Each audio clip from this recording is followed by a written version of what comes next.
Manifester les promesses de Dieu est certainement la chose la plus recherchée par l'ensemble du corps du Christ. Mais ce que nous constatons, c'est que la plupart des chrétiens n'y parviennent pas et n'y parviendront jamais. Oui, beaucoup sont là. Jésus nous a promis la santé, mais vivre la maladie. Il nous a promis la prospérité, mais vivre la pauvreté. Comme si Jésus n'avait rien fait. Comme si la seule chose que Jésus avait fait pour nous, c'est le salut. Parce que nous voyons dans la Bible comment Dieu nous a promis tellement de choses, d'abondance, de miracles, de merveilles. Mais quand nous regardons à notre propre vie, rien de tout cela ne s'est manifesté en elle. C'est comme si chaque minute que nous espérons, nous le faisons en vain.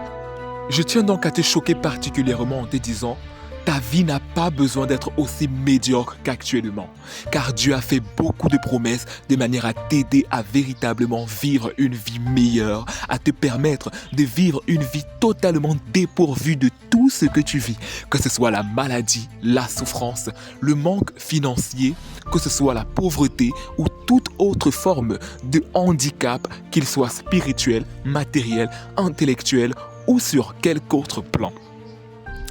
Mais cette vérité, la plupart des chrétiens ne la vivent pas, parce qu'ils ont eu tendance à croire qu'ils ont besoin de faire beaucoup d'offrandes, besoin de marcher dans la sainteté parfaite, besoin de marcher dans la meilleure attitude spirituelle qui existe, afin de voir Dieu véritablement parvenir à les bénir. Mais pensez-vous que si Dieu avait besoin de commencer à bénir les gens sur la base de leur trop grande sainteté, il y aurait un seul homme sur cette terre qui aurait eu à bénéficier de sa bénédiction? Non. D'où la parole de Dieu nous révèle dans Romains chapitre 3, verset 23, « Car tous ont péché et sont privés de la gloire de Dieu. » Oui, tout le monde, nous avons tous péché. Moi-même qui fais cette vidéo, j'ai péché contre Dieu. Ce matin, certainement même, j'ai commis un péché contre Dieu. Même si je n'en suis pas conscient, je sais que de manière intrinsèque, j'ai peut-être eu à manquer le coche. Parce que peut-être je n'ai pas toujours marché dans la foi. Or, la Bible nous révèle que quiconque ne marche pas selon une conviction, c'est-à-dire selon la foi, commet un péché.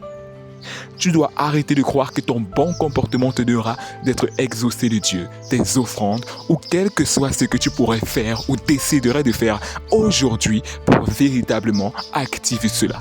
Car Dieu ne regarde plus à tes compétences, ni à tout ce que tu as eu à faire de bon pour te donner ce qu'il a de bon. Non, Dieu regarde à lui-même qui est Jésus-Christ, par qui nous avons tout reçu. Avant de continuer, abonne-toi, like la vidéo et partage-la, car beaucoup de personnes autour de toi ont certainement besoin de recevoir ce message que nous allons partager aujourd'hui. Le salut n'est pas la seule chose que Jésus t'ait donnée en triomphant à la croix. Il a aussi pourvu pour que tu puisses marcher dans l'ensemble des promesses de Dieu de manière indépendante de ta capacité humaine à marcher dans la sainteté. C'est une vérité que beaucoup de chrétiens se refusent de comprendre parce que les religieux et les personnes qui sont sur le plan spirituel dites matures ont la compréhension selon laquelle non, c'est nos œuvres qui nous donnent de mériter la gloire de Dieu, de mériter l'amour de Dieu, pour justifier le fait que eux, ils se donnent une discipline de sanctification absolue, alors que ce n'est pas ce que Dieu nous a demandé. Si tu es certainement un bon chrétien, un grand chrétien, ce que je te dis te choque parce que je suis en train de te dire tout ce que tu fais ne sert à rien en ce qui concerne la plupart des promesses de Dieu pour vivre l'abondance, la prospérité et tout ce dont tu as besoin pour véritablement être épanoui dans ta vie actuelle. Alors c'est bien triste, mais ne pars pas encore, parce que ce que tu vas comprendre est véritablement choquant et tu as la capacité de te délivrer de cette attitude qui t'a déjà trop miné. Maintenant, entrons directement dans le vif du sujet. Pour donc y parvenir, il faut déjà traverser la première étape, qui est celle de savoir que Dieu t'a déjà donné l'objet de tes prières et qu'il t'a déjà fourni ce que tu lui as toujours demandé, ce que tu continues de lui demander à chaque fois que tu lui as demandé. Il te faut maintenant comprendre que Dieu a fait cela dans le domaine spirituel, c'est-à-dire dans ton esprit. Dieu est esprit et il faut que ceux qui l'adorent en esprit et en vérité. Jean chapitre 4, verset 24. C'est ce que Jésus nous disait. Et quand Jésus le faisait, il voulait nous faire comprendre que Dieu même, quand il nous donne certaines choses, c'est par l'esprit qu'il nous donne, vu qu'il est esprit. Mais la chance que nous avons, c'est que le monde spirituel gouverne et domine le monde physique. Oui, car en effet, Dieu qui est un esprit a créé un monde physique par la puissance de son esprit, par la puissance de sa parole. Avant de le créer de manière physique, il l'a d'abord créé de manière spirituelle. D'ailleurs, je vais te faire une petite confession. La plupart des prédicateurs ont eu tendance à croire, de même que les chrétiens en général, que Dieu a créé effectivement le monde en 7 jours sur le plan physique. Et de ce fait, il y a une forme de discordance entre la réalité scientifique et la réalité chrétienne. Ce qui fait que les païens n'arrivent pas facilement à être convaincus par le christianisme qui parle de 7 jours, quand nous avons vu que le monde a été créé en 14 milliards d'années. Or, Dieu n'est-il pas celui qui a créé la science et les lois naturelles? Dieu est celui qui a créé le monde et qui a vu que cela était très bon. Mais maintenant, ce qu'on doit pouvoir comprendre, c'est que Dieu, quand il créait ce monde en 7 jours, il le faisait sur le plan spirituel. Mais la création sur le plan physique a pris un temps astronomique que nous avons pu compter en des milliards d'années même pour certains. Bien que cette création déjà n'était que la deuxième création. Je te mets le lien de la vidéo qui parle de la création du monde, première création et deuxième création, en description, de manière à ce que tu puisses voir la vidéo à la suite de celle-ci. Dieu donc de manière spirituelle pendant 7 jours l'a présenté à ses saints, à ses anges, à ses créatures qu'il a nommées divinités. Je te présente cela dans une autre vidéo que je te mets en description qui nous montre pourquoi Dieu ne pouvait pas être en train de se parler en lui-même dans Genèse chapitre 1. Parce que Dieu Père, Fils et Saint-Esprit sont omniscients. De ce fait, le Père connaît déjà la pensée du Fils, qui connaît déjà la pensée du Saint-Esprit, et tous connaissent déjà leur pensée. Donc, Dieu devait être en train de présenter sa pensée à une autre personne ou à d'autres personnes. Et on le voit dans le psaume 82, verset 1, là où il est écrit « Dieu siège au milieu des dieux et il siège dans l'assemblée des dieux ». Ceci n'est pas le sujet de notre étude du jour. Aujourd'hui, nous sommes là pour te montrer très exactement comment tu dois faire pour enfin parvenir à l'exaucement que tu désires. Imagine un peu que ta télé cesse d'émettre aujourd'hui. Vas-tu dire antenne télévisée, pourquoi n'as-tu plus émise? Ce serait stupide, n'est-ce pas? C'est la même chose avec nous sur le plan spirituel. En réalité, notre esprit est comme un poste de télévision. Dieu nous a déjà mis à disposition les antennes spirituelles de sa bénédiction. La bénédiction de Dieu est donc là, partout autour de toi. La bénédiction est là dans les lieux spirituels de manière invisible. Toutes les choses spirituelles ont une correspondance dans le monde physique de manière à ce que nous puissions comprendre le spirituel par le physique. Nous pouvons comprendre ainsi donc l'amour de Dieu pour les hommes en voyant l'amour qu'un homme normal peut émettre vis-à-vis de sa femme et comment un homme devrait pouvoir aimer Dieu et le servir en voyant comment une femme normale et dévouée, surtout de valeur, devrait servir son homme. Ces choses physiques nous permettent de comprendre avec exactitude comment les choses passent sur le plan spirituel. De même donc, la technologie de relais nous permet de comprendre comment Dieu met à notre disposition sa bénédiction. La bénédiction de Dieu est déjà partout autour de toi. Dieu te l'a déjà donnée. Elle ne s'arrête jamais. Qu'importe ce que tu fais, qu'importe ce que tu demandes, qu'importe ce que tu dis, cela est déjà à ta disposition. Certainement, tu utilises une agence qui te livre des chaînes télévision. Mais dans cette agence, tu peux constater qu'il y a parfois plus de 1000 chaînes qui sont directement à ta disposition. Tout ce que tu dois faire, c'est zapper pour te brancher sur la bonne fréquence et ainsi parvenir à la chaîne que tu veux écouter, que tu veux suivre de manière particulière. C'est exactement ce qui se passe sur le plan spirituel. Voilà donc pourquoi tu dois pouvoir te calibrer à ce que Dieu a dit pour parvenir à un type d'exaucement en particulier. Parce que tout est déjà à ta disposition, en tout temps, en tout lieu, en toute époque, en toute manière. Ce que tu fais donc, ce que la plupart des chrétiens font même, c'est prier comme des gens de l'Ancien Testament, au lieu de prier selon la Nouvelle Alliance, le Nouveau Testament. Mais Jésus-Christ nous a donné une alliance bien meilleure, de manière à ce que nous puissions atteindre l'exaucement de manière bien plus facile. Voilà donc déjà aussi pourquoi tu n'as pas besoin de souffrir, de forcément accomplir toute la loi de Dieu pour être exaucé. Tu as juste besoin de t'accrocher sur l'œuvre de Jésus-Christ dans la foi, dans la prière. Là, c'est la deuxième chose. Le chrétien mature ne doit donc plus se poser la question de savoir comment faire que Dieu l'exauce, mais la question comment amener à manifestation ce que Dieu m'a déjà donné comme exaucement. Et le faire, c'est ce qui changera totalement la situation que tu vis en ce moment. Non, Jésus nous a donné une alliance bien meilleure, bien plus facile, avec de meilleures promesses. Par exemple, à l'époque de ceux de l'Ancien Testament, tu ne pouvais pas guérir miraculeusement. Tu ne pouvais pas ordonner au ciel et le ciel t'obéit. En tout cas, Josué l'a quand même fait. Tu ne pouvais pas non plus arriver au niveau où tu pouvais faire qu'un bras coupé puisse être restauré. Donc, change cette attitude dès maintenant et cherche à te poser la question comment faire pour être exaucé selon le Nouveau Testament. Dieu a déjà mis à disposition tout ce qu'il te fallait pour être béni. Sauf que pour certaines choses, parfois par notre propre manque de maturité, nous avons besoin que Dieu nous aide, nous guide et nous permette de véritablement atteindre certains lieux ou encore de nous développer dans certains domaines de notre vie pour atteindre sa maturité sur le plan spirituel et être enfin exaucé. Car en effet, même si le pot que le parent aura acheté pour un enfant sera déjà à sa disposition, l'enfant, parfois, sera encore trop jeune pour partir lui-même se mettre au pot.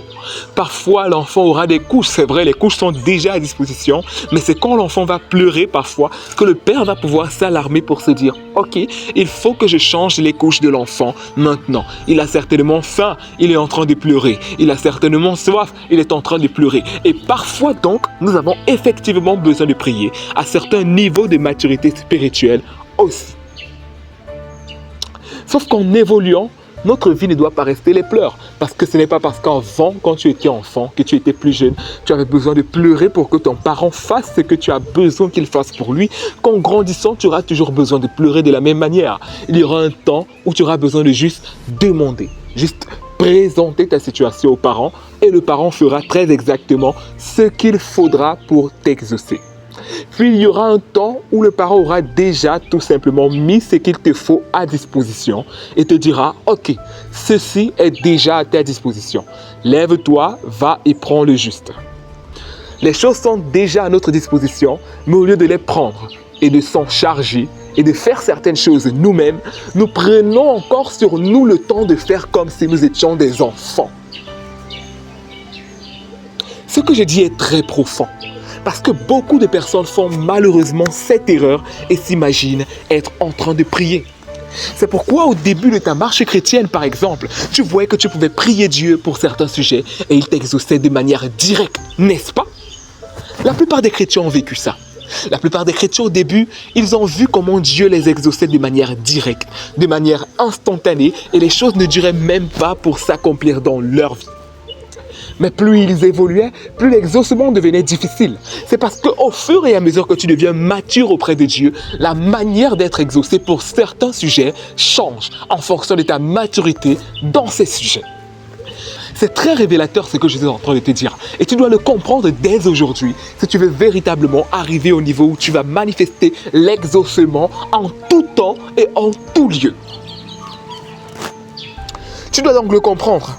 La manière dont tu dois prier doit changer en fonction de ton niveau de maturité. Au début, Dieu va supporter que dans certains sujets, tu parles de n'importe quelle manière, que tu fasses n'importe quelle chose et que tu lui demandes son aide. Cela ne veut pas dire que quand tu vas évoluer, tu vas toujours dire « Père, mets-moi la nourriture dans la bouche ». Non, il y aura un moment où le Père te dira « Prends toi-même la nourriture, je l'ai déjà préparée, je l'ai déposée, prends-la et mange-la ».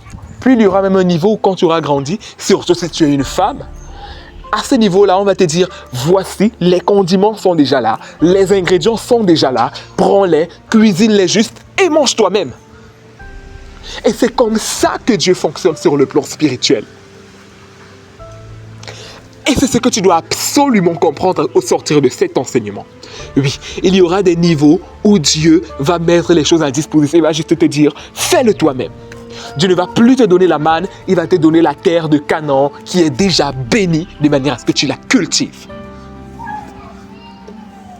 Or, les chrétiens qui n'ont pas compris cette vérité se disent que non, Dieu n'exauce plus, non, Dieu a changé, non, je vis dans une vie de péché, c'est parce que je suis pécheur que Dieu ne m'exauce pas. Mais quand tu étais au début de ta foi chrétienne, Dieu avait-il besoin que tu sois forcément très saint avant de t'exaucer? Pour la plupart du temps, c'est non. Pour la plupart du temps, c'est absolument non. Mais pourquoi tu crois donc qu'aujourd'hui, il a besoin forcément de cela pour le faire? Mais si c'était le cas, Dieu aurait-il demandé à Matthieu, qui était un publicain, d'aller et de guérir les malades, c'est-à-dire un collecteur d'impôts? Dieu aurait-il demandé à Judas de faire de même? Ou crois-tu que quand Jésus a envoyé les 12 apôtres dans Matthieu chapitre 10 pour prêcher et évangéliser sans bourse, sans rien à manger, sans provision, en leur disant « Allez prêcher le royaume des cieux », que quand il les a donc envoyés, tous ils étaient saints, tous ils marchaient forcément dans la plus grande sainteté? Non, on voit que Judas était parmi eux. Et Judas, on précise dans certains passages qu'il était un voleur, car c'est lui qui gardait l'argent de Jésus-Christ, c'est lui qui était le trésorier. Mais lui aussi, il avait le pouvoir, n'est-ce pas? Pourquoi penses-tu donc que c'est la sainteté qui détermine si on est exaucé? D'ailleurs, Jésus nous précise dans Matthieu chapitre 7, versets 21 à 23, que cela n'était pas le cas, qu'on n'avait même pas besoin d'être forcément le plus saint pour être exaucé. En disant, ce ne sont pas tous ceux qui me disent Seigneur, Seigneur, qui entreront dans le royaume des cieux, mais celui-là seul qui fait la volonté de mon Père qui est dans le ciel. En ce jour-là, beaucoup me diront, Seigneur, n'avons-nous pas prophétisé en ton nom? N'avons-nous pas fait des miracles en ton nom? N'avons-nous pas guéri des malades en ton nom? Et moi, je leur dirai ouvertement, retirez-vous de moi, vous qui commettez l'iniquité, car je ne vous ai jamais connu. Voilà pourquoi Paul pouvait dire dans Romains chapitre 11, verset 29, Dieu ne se répand ni de ses dons, ni de son appel. Cette vérité est essentielle et elle te permettra de comprendre que ta sainteté ou encore ta vie de sanctification parfaite n'est pas ce qui va te donner d'être toujours exaucé. Bien évidemment, le péché va t'empêcher certainement parfois de bénéficier de certaines bénédictions de Dieu qui sont rattachées à notre attitude. Comme par exemple, si tu méprises ton prochain et si tu lui fais du mal et que tu as une mauvaise réputation, Dieu va-t-il te faire être béni par ce même prochain? Non. Si tu es méchant, orgueilleux et autres, et que tu méprises les gens, quand ta maison viendra à brûler, ces mêmes personnes qui devaient être une bénédiction pour toi en t'aidant à soit libérer tes affaires de la maison, soit véritablement arrêter le feu le plus vite possible, viendront-elles t'aider? Non. Pourquoi? Parce que tu étais un mauvais voisin. Si tu es une personne malhonnête, escroc, et autres, et que tu voles les gens, les personnes te feront-elles confiance pour te donner leur argent si tu as une mauvaise réputation? Toujours non. Il y a donc certaines choses qui sont obligatoirement rattachées à notre besoin en termes de sainteté pour nous bénir. Si tu es un mauvais enfant et que ton parent te maudit, penses-tu que là maintenant tu vas accroître tes jours dans le pays que l'Éternel t'a donné? Encore non. Parce qu'il y a certaines bénédictions que Dieu a rattachées à nos actes. Mais cela ne veut pas dire que toutes les bénédictions dépendent de nos actes. Dieu n'a pas besoin que tu sois le plus saint pour te guérir de ta maladie, de ce cancer, de cette tuberculose, de cette fibromyalgie et de ce paludisme de manière miraculeuse, de te guérir de tout et de faire pousser tes membres, de faire en sorte que tout te soit donné. Dieu n'a pas besoin de cela. Parce que tout cela n'est pas rattaché aux hommes, mais est rattaché à lui-même de manière directe. Tout ce qui est rattaché aux hommes a besoin de ta propre justice, de ta propre sainteté. Comme par exemple l'argent. Pour avoir la prospérité, cela est rattaché aux hommes. Bien que l'Éternel nous dit dans Deutéronome chapitre 8, verset 18, que c'est lui qui nous donne la force d'acquérir les richesses. Mais toutes les autres choses qui sont rattachées aux hommes, pour ces choses-là, tu as besoin de ta propre justice pour véritablement être béni d'eux. Tu as besoin d'être une personne sainte, une personne pieuse, une personne honnête pour grandir dans ton cadre de travail. Tu auras besoin d'être une personne de ce type pour être respecté et autres. Tu auras besoin d'être une personne qui connaît bien s'exprimer et qui sait retenir sa langue face aux hommes. Et donc, dans tout ce qui concerne les hommes, l'Éternel a besoin de ta propre justice pour te bénir. Mais dans tout ce qui ne dépend pas des hommes, l'Éternel n'a pas besoin de ta justice pour te bénir. Et c'est ce que tu dois comprendre de manière absolue aujourd'hui. Tu auras besoin de croire en cela. Parce que tout ce en quoi tu ne crois pas, tu ne l'obtiens pas devant Dieu. Et c'est ce qui manque à la plupart d'entre nous. Or, Jésus-Christ nous le faisait comprendre. Notre foi est ce qui permet d'amener à manifestation dans le monde physique. Parce que la foi est ce qui permet de créer une chose dans notre esprit. Ton esprit est une matrice spirituelle. Ton esprit est un lieu de création. Et c'est d'ailleurs pourquoi Dieu nous a donné un esprit en insufflant dans nos narines dans Genèse chapitre 1. Cette matrice de création que l'esprit est nous permet d'influencer le monde, nous permet de manifester le monde, nous permet de manifester nos désirs et de dominer sur le monde. Mais tu ne peux pas créer une chose si tu n'y crois pas. Déjà, l'esprit est ce qui nous permet de véritablement manifester la puissance de Dieu. Voilà pourquoi Dieu ne t'a pas donné l'exaucement dans le monde physique. Satan l'aurait volé. Satan aurait fait que par tes péchés, tu puisses la perdre. Ce que je suis en train de te dire est tout simplement merveilleux, car ça stipule que Satan ne peut pas te voler, que ce soit par des couches de nuit, des repas nocturnes ou toutes ces autres choses. Bien évidemment, tu peux voir Satan qui tente de te voler des choses, tu peux voir Satan qui tente de te bloquer des bénédictions. Et là, la parole de Dieu te dit que tu devras le condamner, que tu devras l'arrêter. Mais tes péchés n'annuleront jamais la bénédiction de Dieu dans ta vie. Car Romains chapitre 11 et verset 29 nous le précise. Dieu ne se répand pas de ses dons ni de son appel. C'est une très bonne nouvelle pour nous, car cela nous montre que Dieu ne va jamais se repentir de tout ce qu'il nous a déjà donné. Mais maintenant, tu dois réussir à activer cette bénédiction et le faire passer par la foi et par l'obéissance. Comme par exemple, Dieu peut te demander depuis de pardonner à ton prochain qui t'a fait du mal et toi, tu te refuses de le faire. Et maintenant, tu tombes malade, tu as un problème dans ta vie. Dieu, à ce moment-là, te demande juste de faire, par exemple, le pardon, parce qu'il veut pouvoir te mener dans la justice. Dieu ne va pas regarder forcément à tous tes actes pour voir si tu t'es toujours comporté de la manière la plus parfaite, mais il va regarder à ton cœur avant de te donner les choses, avant de te disposer les choses. Personne d'entre nous, si on devait regarder, n'est véritablement digne de la bénédiction de Dieu. D'où Romains chapitre 3, verset 23 disait « Car tous ont péché et sont privés de la gloire de Dieu ». Ce qui fait que tous les saints de l'Ancien Testament même qui ont été exaucés, ce n'était pas sur la base de leur plus grande sainteté, mais c'était surtout sur la base de leur foi. Alors tu dois dès à présent commencer à croire que quel que soit ce qui arrive, que quel que soit ce que tu penses, Dieu t'a exaucé et ne se repentira pas de l'exaucement qu'il t'a donné parce que tu es tombé par erreur dans un péché. Non, parce que pour le moment, tu luttes encore avec un péché que tu n'arrives pas à vaincre. Non, Dieu va t'exaucer, qu'importe ce que tu fais, qu'importe ce qui t'arrive dans ta vie, tant que tu auras foi en lui. D'ailleurs, nous voyons beaucoup de chrétiens qui ne sont pas exaucés, qui sont en réalité des saints. D'autres organisent des croisades et lors de ces croisades, des pécheurs qui n'avaient même jamais donné leur vie au Seigneur, des personnes qui avaient arrêté de venir à l'église sont bénies et reçoivent la guérison. Mais les chrétiens qui étaient là depuis des années ne le font pas. Pourquoi? Parce qu'ils comptent sur leurs actes, sur leur justice, sur leur grandeur pour croire qu'ils vont mériter la bénédiction de Dieu. Or, c'est totalement faux.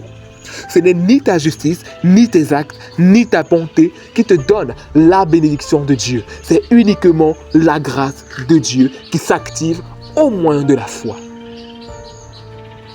Et si tu te places sous ta sainteté pour être exaucé, tu ne peux pas donc commander à la maladie de sortir de toi. Parce que tu fais comme les gens de l'Ancien Testament et ceux-là ne priaient pas pour guérir de la maladie. Tu peux avoir la prospérité, oui, être protégé de certaines choses, bien évidemment. Mais si pour être exaucé, tu te places sous le joug de la loi, alors tu fais en sorte que ce que tu demandes à Dieu dépende de cela et tu te remets sous l'ancienne alliance. Et donc, tu n'hérites que des choses qui étaient disponibles dans l'ancienne alliance. Or, Paul nous disait que nous avons accès à des promesses bien plus excellentes que ceux de l'ancienne alliance. Nous pouvons guérir des malades, nous pouvons ressusciter des morts, nous pouvons chasser des démons, nous pouvons purifier des lépreux, chose qui ne leur était pas possible. Nous pouvons même reconstituer des membres qui ont été touchés, qui ont été coupés ou autres. Répète donc après moi, Dieu n'a pas besoin que je sois saint pour m'exaucer. Et maintenant, écris-le en commentaire, s'il te plaît, car plus tu l'écris, plus ça s'ancre dans ton esprit. Et toutes les choses que tu as d'ailleurs vues importantes, écris-les en commentaire ou dans un bloc-notes. N'oublie pas de t'abonner, de liker et de partager cette vidéo à au moins 5 à 10 personnes qui pourraient être édifiées par elle.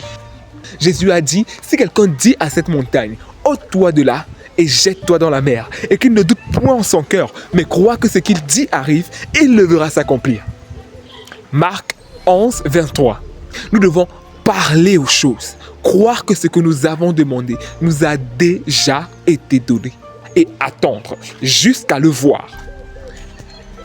Jésus n'a pas dit que si tu vois que la situation s'empire, décourage-toi. Non, Jésus a dit croire jusqu'à le voir s'accomplir. Parce que parfois, la nature aura tendance à descendre avant de bien monter. C'est ce qui arrive parfois avec notre bénédiction. Nous demandons des choses et nous voyons le contraire arriver parfois. C'est ce que j'appelle la théorie des montagnes, qui stipule que quand nous demandons une chose à Dieu, Dieu nous fait quitter sur le plan spirituel de l'endroit où nous étions, du niveau où nous étions, pour nous faire descendre parfois, avant de nous faire remonter par une autre montagne. Ce qui fait que parfois, pour atteindre la montagne qui correspond à ton exaucement, tu vas devoir d'abord descendre, voir ta situation empirer, avant de remonter plus tard. Et même parfois, tu vas devoir marcher d'abord pour atteindre la bonne montagne. Ce qui fait que tu vas rester parfois dans cette vallée beaucoup de temps, sans voir la situation s'arranger, sans voir la situation évoluer, avant d'atteindre la nouvelle montagne et de voir comment les choses recommencent à bien fonctionner. C'est une vérité qui est blessante, mais la plupart des chrétiens souffrent actuellement parce qu'ils ne l'ont pas comprise. Mais quand les chrétiens auront compris que parfois, voir que les choses empirent quand nous commençons à prier est une bénédiction, et même la preuve du fait que nos prières parviennent à l'exaucement, ils vont comprendre véritablement qu'ils ont à arrêter de s'alarmer. Et ils vont commencer à bénir Dieu quand les choses vont commencer à s'empirer dans leur vie. Et là, ils vont atteindre la bénédiction et l'exaucement. Parce qu'en réalité, l'exaucement est un peu comme un téléchargement. Une fois de plus, les choses visibles nous permettent d'expliquer les choses spirituelles. Quand tu télécharges une vidéo, la vidéo ne s'affiche pas directement dans ton téléphone, n'est-ce pas? Tant que ce n'est pas à 100%. Ton téléphone ne va pas mettre que si tu arrêtes le téléchargement à 15%, ton téléphone met le fichier et ne te présente que ce qui représente 15% du fichier. Non. Ton téléphone ne va pas mettre pour 60%. Non. Il ne va pas non plus mettre pour 80% ou pour 99%. Il ne va commencer à afficher le téléchargement que quand il aura atteint 100%. Ce qui fait en sorte que certains chrétiens ont commencé à prier. Et avant d'arriver au niveau de la deuxième montagne, parfois ils se sont déjà découragés. Parfois ils se sont arrêtés sur le chemin intermédiaire entre les deux montagnes. Parfois ils se sont arrêtés même quand ils venaient de commencer la descente de la première montagne. Et c'est une erreur, c'est une stupidité. Parce qu'en réalité, quand nous le faisons, nous stoppons le téléchargement. C'est-à-dire, quand tu as commencé avec un sujet de prière et qu'ensuite tu t'es arrêté dans la foi, ce sujet de prière est totalement annulé. Il faut recommencer pour véritablement parvenir à être dès maintenant exaucé. Et il faut le faire jusqu'à parvenir à l'exaucement. Je te le redis donc encore, partage cette vidéo à tes proches car ils ont affreusement besoin de la comprendre pour véritablement vivre dans l'exaucement. N'oublie pas de t'abonner et n'oublie pas de liker. Et écris également en commentaire, je ne m'arrêterai plus avant d'avoir atteint l'exaucement.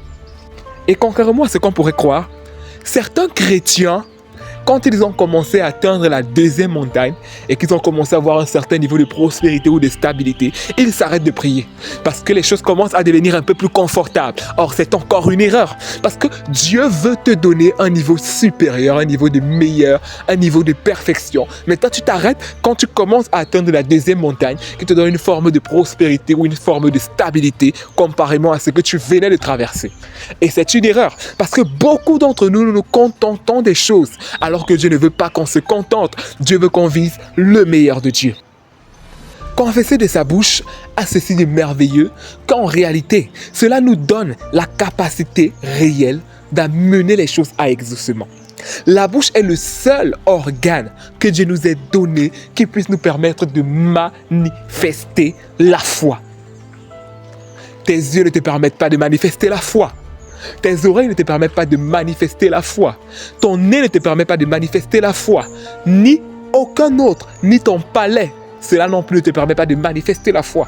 La bouche est le seul organe qui t'a été donné qui te permet de manifester la foi. Ce qui fait que c'est l'organe créateur majoritaire de ton existence. Nous avons besoin d'imaginer avant que Dieu puisse nous donner. Donc, notre imagination, c'est l'organe spirituel de la foi. Donc, si tu ne te vois jamais en santé, tu ne seras jamais en santé. Si tu ne te vois jamais riche, tu ne seras jamais riche. Et maintenant, l'organe qui nous permet de manifester dans le physique ce qui est créé dans l'imaginaire, c'est la bouche. Comme je te l'ai dit plus haut, Dieu a rattaché toute réalité spirituelle à une réalité physique. Ton imagination, qui est une chose spirituelle, a donc besoin d'être rattachée à une chose physique. Et cette correspondance, c'est ta bouche. Voilà pourquoi Paul disait dans Romains 10, verset 10, « Car c'est en croyant du cœur qu'on parvient à la justice, et c'est en confessant de la bouche qu'on parvient à la vie. » Le spirituel précède toujours le physique. De ce fait, vois d'abord dans ton esprit. Vois-toi guéri. Vois-toi béni. Vois-toi marié. Vois-toi prospère. C'est pour ça que tu dois arrêter de mettre devant toi des choses qui ne concordent pas à ta bénédiction ou à la chose pour laquelle tu pries et commencer à mettre des choses qui concordent à cela. Et c'est ce que beaucoup de chrétiens font comme erreur. Ils croient en la bénédiction de Dieu, mais écoutent des choses, voient des choses qui leur font croire au contraire. Tu dois donc t'axer sur la parole de Dieu, t'axer sur ce que Dieu a dit, voir ce que Dieu a mis à ta disposition et marcher selon cela avant de pouvoir recevoir de lui. Mets des images de la maison de tes rêves, cherche des témoignages parce que ce qui est sûr, il y en a toujours. Si tu ne connais pas des témoignages, cherche des personnes qui parlent de guérison. Instruis-toi des guérisons, parle des guérisons, vis la guérison. Oui, car nos sens ont la capacité de façonner notre imagination. Nos sens sont le contact qu'il y a entre la réalité et notre imagination. Et notre bouche est en revanche le seul contact qu'il y a entre notre imagination et la réalité. Voilà pourquoi tu dois absolument confesser chaque fois, en tout temps, en tout lieu, ta foi en Dieu. Ces vérités que je te révèle aujourd'hui sont très puissantes, certainement même les plus puissantes de toute ta vie. Car ce qui entre par tes 5 sens a la capacité d'influencer ton imagination, que ce soit dans le conscient et surtout même dans le subconscient, qui est la partie la plus puissante de notre être. D'où imprègne ton subconscient de choses qui correspondent à ce que tu désires, à ce que tu demandes à Dieu, à ce que tu veux. Rapproche-toi des personnes qui ont déjà marché dans ce que tu désires, dans ce que tu as déjà demandé à Dieu. Et commence à le confesser. Ce qui fait que tu as 2 manières d'influencer ce que tu veux avoir de Dieu. Première manière, en professant, en confessant. Deuxième manière, en recevant des choses à partir de tes 5 sens qui reflètent la réalité que tu veux avoir. Et donc, tu dois ainsi faire marcher ton sens spirituel qu'on appelle l'imagination ou encore l'espérance, comme la Bible le disait. Tu as donc maintenant entre tes mains toutes les clés qui te permettront d'atteindre véritablement la bénédiction de Dieu. Mais il te manque une dernière, lire la parole de Dieu pour voir très exactement tout ce que Dieu a mis à ta disposition, que ce soit les bénédictions de l'Ancien Testament comme les bénédictions du Nouveau Testament. D'ailleurs, voici quelques références pour toi. Deutéronome chapitre 28, où tu verras toutes les bénédictions que Dieu a mises dans ta vie jusqu'au verset 14. Maintenant, les versets 15 jusqu'à la fin, là-bas tu vois les malédictions que Dieu met dans la vie des méchants, de ceux qui n'obéissent pas à sa parole. Ces malédictions ont été changées en bénédictions en Jésus-Christ qui a accompli la loi pour nous. De ce fait, quand tu vois une chose dans ta vie qui correspond aux malédictions qui ont été professées là-bas, prends cette chose et appuie-toi sur l'œuvre de Jésus-Christ à la croix pour chasser cette chose de ta vie en disant « Au nom de Jésus-Christ, la parole a dit que la maladie c'est le partage de celui qui n'accomplit pas la volonté de l'Éternel. Je l'ai accompli en Jésus-Christ. Alors santé, je t'impose dans ma vie. Maladie, sors !» Ça c'est un exemple. Pauvreté, sors ! Ciel, Dieu a dit que le manque de pluie serait une conséquence du péché. Or, moi, je n'ai pas péché. Non pas parce que je suis le plus saint du monde, mais parce que je suis en Jésus-Christ. Alors, sors de ma vie. Pluie, je t'ordonne de tomber. Si tu vois que ce n'est pas encore arrivé, tu peux prier Dieu pour lui dire « Dieu, qu'est-ce qui manque à ma foi? Qu'est-ce que je n'ai pas compris? » Et surtout, revenir à cet enseignement. Tu dois le suivre même 10 fois. Continuellement. Chaque mois. Tout le temps que tu es en train de prier pour un sujet en particulier, suis-le. partage-le, abonne-toi et like la vidéo.